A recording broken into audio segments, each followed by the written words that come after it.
Kamuflase jitu STY untuk Marcelino dan Haye di timnas Indonesia. Shin Tae-yong selalu punya kejutan strategi saat mendampingi timnas Indonesia bertanding. Salah satunya strategi kamuflase posisi. Dalam pertandingan fase kedua kualifikasi Piala Dunia 2026 antara timnas Indonesia versus Filipina di Stadion Utama Gelora Bung Karno, Shin beberapa kali mereposisi Marcelino Ferdinand. Pada menit ke-24, Shin memanggil Marcelino ke pinggir lapangan. Pelatih asal Korea Selatan itu mengucapkan beberapa kata dan memperagakan bahasa tubuh ke Marcelino. Pada saat yang sama Tom Haye jadi maju agak ke depan, menjadi second striker atau playmaker. Hasilnya, Haye mencetak gol pada menit ke-31 setelah menerima umpan Nathan Chu Aon. Sebelum kick-off usai gol tersebut, Marcelino kembali dipanggil ke sisi lapangan. Kali ini asisten pelatih Cho Byung-kuk didampingi penerjemah Jong Seok-seo memberi arahan. Semenit berselang, Shin kembali memanggil Marcelino. Meski hanya berbincang sebentar, Marcelino kembali bermain di posisi sayap dan Haye kembali jadi metronom di tengah. Masuk babak kedua, Marcelino tak pernah dipanggil lagi oleh Shin. Hanya saja Marcelino jadi cerdik mereposisi diri di tengah permainan.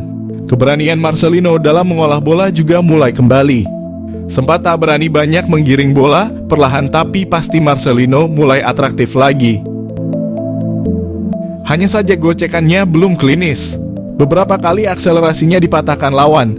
Kendati demikian, ini jadi pertanda bahwa Marcelino mulai bisa lepas dari beban psikologis hujatan publik.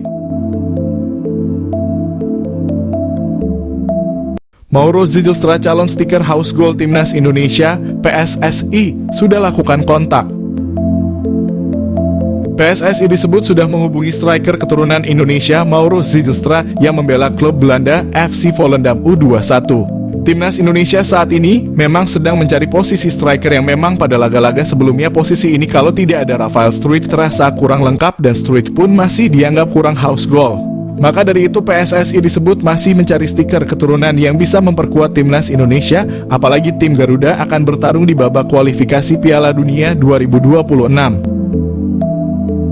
Salah satu pemain keturunan yang mengaku dihubungi oleh PSSI ialah Mauro Zijlstra yang memiliki keturunan darah Indonesia dari sang ayah.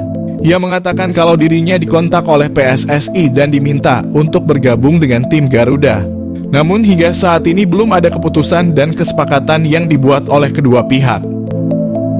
Mauro menyebut kalau ia membutuhkan waktu untuk memutuskannya. Diketahui Mauro Zijlstra memiliki kemampuan yang cukup mumpuni mulai dari kecepatan, finishing, naluri, gerakan, badan atletis, sundulan, dan keberanian. Selain berperan sebagai striker tengah, Mauro juga bisa dimainkan di posisi gelandang serang. Jika melihat usianya, Mauro bisa saja diproyeksikan untuk timnas U20, timnas U23, atau timnas senior.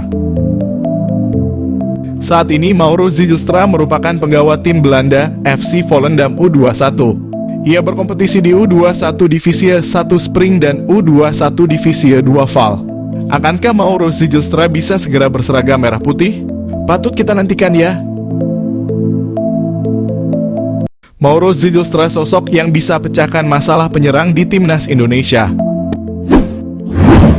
Timnas Indonesia mendapat alternatif baru untuk menyelesaikan permasalahan defisit striker yang ada di skuad mereka. Alternatif ini ada di sosok Mauro Zijlstra. Penyerang berusia 19 tahun ini merupakan salah satu pemain diaspora Indonesia yang merumput di Belanda. Ia bermain di kompetisi U21 bersama NEC Nijmegen. Soal kualitas di dalam lapangan, tak ada yang perlu diragukan dari sosok Mauro. Ia berstatus runner-up dalam daftar pencetak gol terbanyak di kompetisi U21. Sementara soal kemauan membela timnas Indonesia, Mauro juga tak perlu lagi diragukan. Ia sudah memastikan siap untuk membela merah putih. Mauro lahir pada 9 November 2004 lalu. Ia lahir dari keluarga campuran. Ayahnya memiliki darah Indonesia. Darah Indonesia ini hadir dari sang ibu nenek Mauro yang berasal dari Bandung. Sementara ibu Mauro berasal dari Belanda. Bagi Mauro, sosok keluarga ini sangat berpengaruh terhadap karier sepak bolanya. Terutama sang ayah selalu memberi saran agar karier sepak bola Mauro terus berkembang. Tak hanya itu, keluarga Mauro selalu membantunya untuk meretas karier di lapangan hijau termasuk mengantarnya berlatih. Karier sepak bola Mauro dimulai ketika bergabung dengan AZ Alkmaar pada 2011 lalu. Tak lama ia kemudian pindah ke tim muda AFC Amsterdam. Bersama AFC Amsterdam, Mauro menempuh tiap jenjang usia. Namun semusim bermain di tim U18A ia meninggalkan AFC Amsterdam dan hengkang ke NEC Nijmegen U21. Saat berseragam NEC U21, Mauro kian matang. Ia merupakan salah satu andalan tim tersebut. Terbukti sepanjang musim ini ia bermain dalam 19 laga kompetisi U21. Mauro sendiri memang sangat layak menjadi andalan timnya. Pemain bertinggi 188 cm ini dikenal sebagai salah satu pendulang gol ulung. Dalam 19 pertandingan tersebut, Mauro mencetak 9 gol. Selain itu, ia juga mencatatkan 1 assist. Mauro sendiri memiliki modal apik untuk menjadi pendulang gol andal. Selain memiliki postur menjulang yang membuatnya jagoan dalam berduel udara, ia juga memiliki kemampuan dribble yang bagus, tembakan akurat, dan kepiawaian dalam mencari posisi. Dengan modal seperti ini, mengawal sosok Mauro bakal menjadi tugas berat bagi barisan pertahanan lawan. Tak hanya kemampuan teknis, Mauro juga punya kualitas mental jempolan. Ia tak takut untuk mengambil risiko. Tak hanya ditunjukkan di lapangan hijau, keberanian Mauro mengambil risiko tersebut juga ditunjukkannya dalam mengambil keputusannya dalam mengambil jalan karier. Mauro berani meninggalkan zona nyamannya di NEC Nijmegen. Ia meninggalkan klub tersebut dan bergabung dengan Volendam. Semua ini dilakukannya agar mendapat kesempatan bisa melakoni debut di tim senior. Berbicara soal kesempatan, saat ini Mauro sedang menanti kesempatan memperkuat timnas Indonesia. Ia mengaku tak sabar untuk menjadi bagian dari skuad Garuda. Menurut Mauro, ia sudah sempat berkomunikasi dengan perwakilan PSSI yang menyebut bahwa ia merupakan salah satu bidikan untuk mengisi posisi penyerang skuad Garuda. Namun sejauh ini belum ada kabar lanjutan. Namun kondisi ini tak membuat Mauro patah arang. Ia berpikir positif dan berusaha untuk terus meningkatkan level permainannya. Siapa Daan Roth, stiker tajam keturunan Indonesia yang tanda-tandanya bakal dinaturalisasi? Nama Daan Roth mencuat di tengah urung jelasnya status striker Ole Romeni yang konon akan dinaturalisasi. Seperti halnya Ole Romeni, Daan Roth merupakan pemain berposisi striker yang kini tengah merumput di Liga Belanda. Pemain yang kini berseragam FC Twente tersebut tergolong memiliki statistik nan ciamik. Di usianya yang masih 22 tahun, Daan Roth telah memainkan 40 pertandingan di semua kompetisi. Ia telah mencetak 9 gol dan 10 assist. Pemain ini belakangan santer dikaitkan dengan proyek naturalisasi yang dipersiapkan untuk timnas lantaran disebut-sebut memiliki keturunan Indonesia. Lantas siapa sosok Daan Roth? Daan Roth lahir di Groenlo, Belanda 25 Juli 2001. Usianya kini 22 tahun. Pemain yang memiliki tinggi badan 1,79 tersebut merupakan pemain yang masuk kategori kesukaan Shin Tae-yong lantaran merupakan versatile alias bisa bermain di beberapa posisi. Ia tercatat bisa bermain sebagai sayap kanan, sayap kiri, penyerang bahkan hingga playmaker. Pemain yang kini mengenakan nomor punggung 11 telah bermain bersama FC Twente sejak di akademi. Ia bergabung bersama Akademi FC Twente pada 2012. Kariernya berlanjut di tim senior hingga kini. Tanda-tanda dinaturalisasi.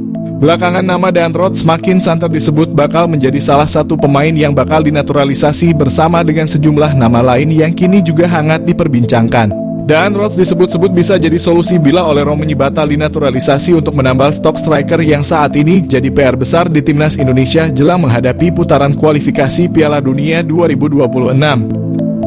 Tanda-tanda bahwa Daan Roth bakal dinaturalisasi kiranya sudah mulai terlihat bila mengacu pada unggahan terakhir di akun Instagramnya. Di unggahan itu terlihat sosok Fardy Bachdim memberikan like. Tak hanya itu, tampak dari daftar pengikutnya, Daan Roth juga telah mengikuti akun Instagram saudara dari Irfan Bachdim tersebut.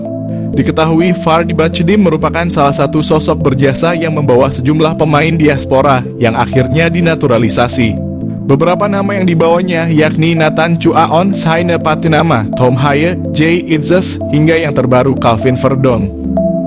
Mungkinkah itu sebagai pertanda Dan Rhodes bakal mengikuti jejak pemain diaspora lainnya untuk dinaturalisasi? Patut ditunggu perkembangannya.